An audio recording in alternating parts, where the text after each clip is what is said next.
Gadaa system is a political and a social economic system that crafted by the Oromo people hundreds of years ago in Ethiopia, Oromo regional state in particular.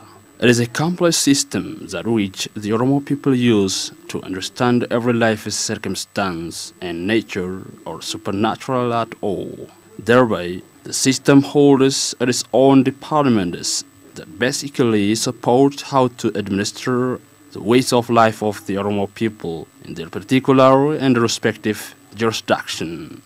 The Gadaa system for the Oromo people is a God-given system to them where they believe that it is the overall and a holy system which is the source of principles and a guidance to govern different man-made and natural affairs in the life process of the generation. The economic, social, political, religious, philosophical, and many other different topics are judged and managed through the outlook of the Gadaa system within the Oromo. Accordingly, every affair in the Gadaa system is passed from generations to generations informally through oral tradition ways of picketing it. Of course, the Oromo people have its own ways of transforming knowledge and wisdom within the Gadaa system. Proverbs, traditional plays like Edop, storytelling, parables, advice, music, poem are among some ways of transforming the system from generations to generation and in non-written forms. The Oromo people have an abided due mechanism of transforming and controlling dispute, if may happen between individuals or groups. But what is amazing here is that mechanisms of conflict management among the Oromo people is advertently advanced that where the two rival individuals or groups or parties could be treated equally, reconcile and forgive to each other heartily, in which there would be never any attempts to cause the same conflict mobilizations among them once it has been solved that ways. Thus, Oromo believes that Gadaa system is there to teach love, forgiveness, peace, benevolence, reconciliation, and virtue from the real angle of life. It is because of that the Oromo people have been never and ever compromised with any antagonized issues and ideologies within the Gadaa system, whether it is from internal or external forces. Among divisions of the Oromo people, mainly as Borana and Barentu, where the Borana is the elder one. Karayu Oromo is descended from Borana branch where they have been settled in eastern central of Ethiopia on the edge of Awash River to the north side, stretching up to Awash National Park to the east, and the lowland area of the East Africa's Rift Valley. According to the current geographical map of Ethiopia and Oromia regional state, they have been inhabited in Fantale district of the East Shoa zone in Oromia regional state. Matahara town is a center for Karayu Oromo people where it serves as a capital for Fantale district. The Saka Lake, while bordering the town in the area, has been serving as a ritual site or ardajila for the Gadaa of the Karayu Oromo. The Karayu Oromo people are an egalitarian people who have been practicing and living the Gadaa system of the Oromo since many hundreds of years ago in their locality. The Gadaa or Boku power within the Karayu Oromo is transferred from the outgoing Ababoku to the newly incoming one after being in the power for 8 consecutive years based on an unshaking or stagnant principles of the Oromo Gadaa system to transfer an administrative power.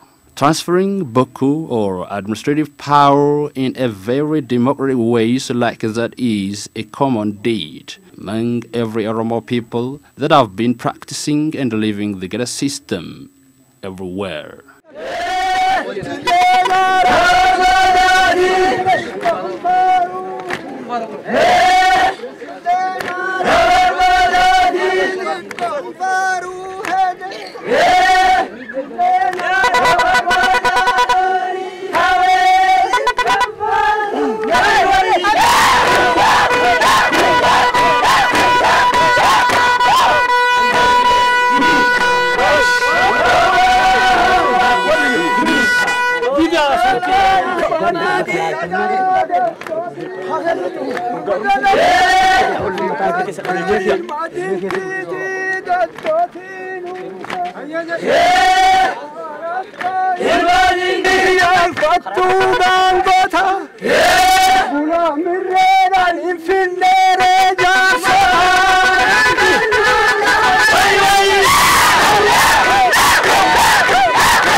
The power transformation in such a very democratic way could be took place among the Oromos Ababoku or Abagadas, not because of the interest of the leaders or any other affiliated parties, but it is because of the due and abide principles within the framework of the Oromo Gadaa system. Therefore, the Oromo Gadaa system is even beyond the modern constitution of the status in its relevancy to the Oromo peoples, comparing to the modern democracy. The Karayu Oromo people have their own ways of life under the umbrella of their Gadaa system, where they are socially have a strong bondage with having different clans among them. There are 5 clans as equal as their Gadaa classes, where they create a marriage ties among them for each other. Because of having and practicing pastoralist economic activity, they are not socially populated in a specific and identified area for the permanent life. The nomadist and movable society is holding their main means of livelihood, the animals such as cattle, camel, goat, and sheep.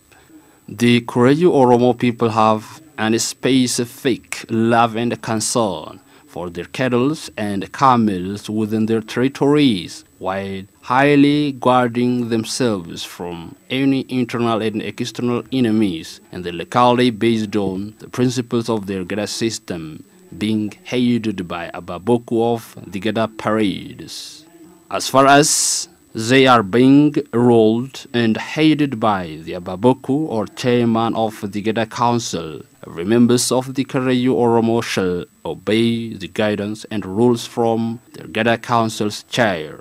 Ababoku also could have to democratically discuss with his council members how to govern his people as per the principles of the Gadaa system they have been practicing.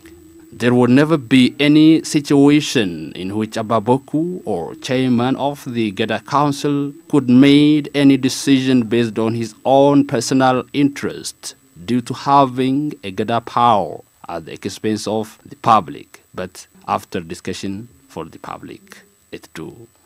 According to members of the Council of Abagada of the Karayu Oromo, telling truth and treating equally every human being are a basic principles for the surviving of the Oromo Gadaa system. And that is valid, that has been transformed from generation to generation, which is really the most benevolent and important principles that the Gadaa system owns and make it different from the system that maybe exists in the world in the regard. Bagadas witnessed that Oromo people could be transformed ever to the future, while concerning on reality that would be every Oromos are expected to perform.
Yeah!